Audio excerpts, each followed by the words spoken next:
আম উৎপাদনে সমৃদ্ধ জেলা চাঁপাইনবাবগঞ্জ।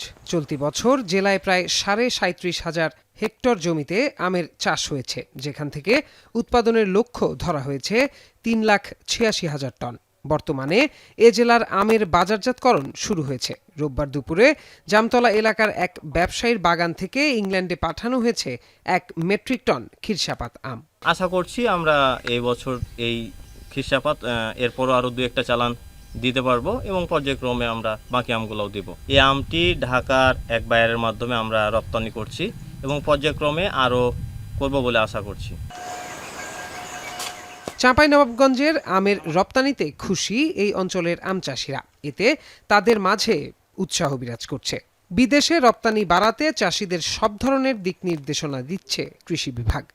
খিরসাপাত আম ভাঙছি, এই আম ইংল্যান্ডে যাবে, খুব যত্নে সহকারে গাছ থেকে নামানো হচ্ছে।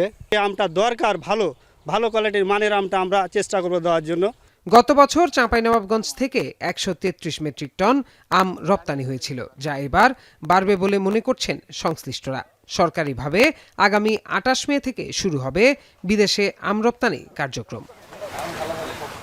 এখন চাঁপাইনবাবগঞ্জ।